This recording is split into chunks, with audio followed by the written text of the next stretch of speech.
Well, thank you. So what do you think? You think he can turn this around? Yeah.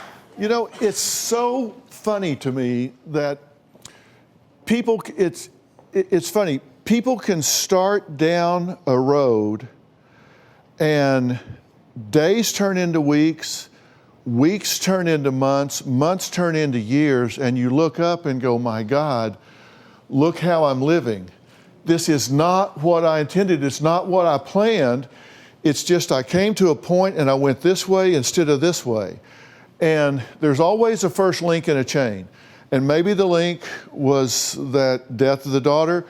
Maybe it was something else. I don't know. But you get scared, you get hypersensitive to something, and it starts to snowball on you. And, you know, I did a deep dive on this. This guy was the guy. He was the first responder.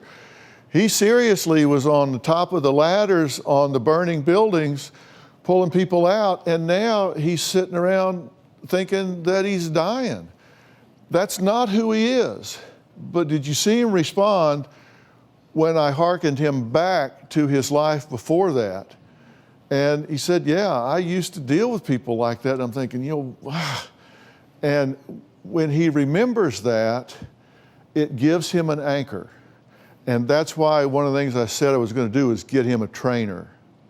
Because you can sit around and focus on what's wrong with you, or you can get out and create what's right, and that will change him. That will change him.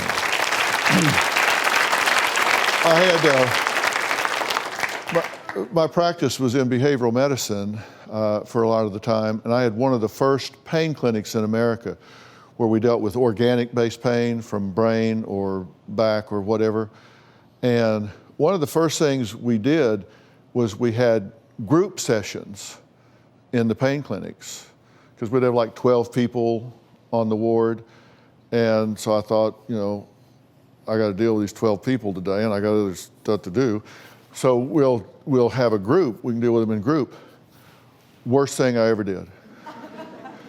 Because you put 12 people with pain in a group, and they start talking about their pain.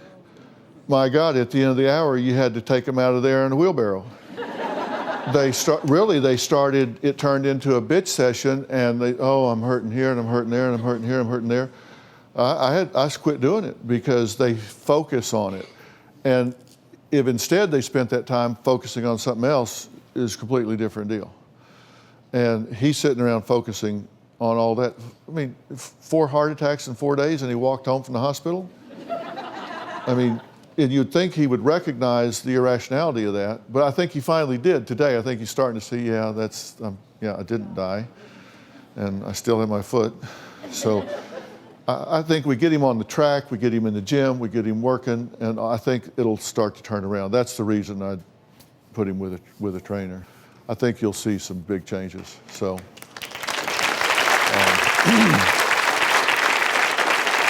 But the bottom line to that is, ask yourself this question. Ask yourself if you're doing what you're doing today because it's what you want to do today, or if you're doing what you're doing today because it's what you were doing yesterday. Not because it's what you want to do today, it's just because it's what you were doing yesterday. Because if you're doing what you're doing today just because you were doing it yesterday, instead of because it's what you want to do, you might want to take a step back and ask yourself, am I letting days turn into weeks and weeks turn into months? I've done that a few times in my life, and it resulted in change, right? It's the reason I started CSI. Yes. I started a company called Courtroom Sciences. And y'all ever watch Bull? Good change. On Tuesday nights at 9 o'clock on CBS. Bull is based on my life before the Dr. Phil show. And so if you don't watch it, you should watch it. It's a #1 new drama in television. And he looks just like me, don't you think?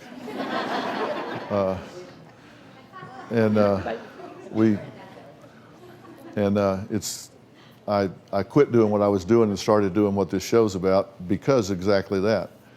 I asked myself that question and changed what I was doing. So.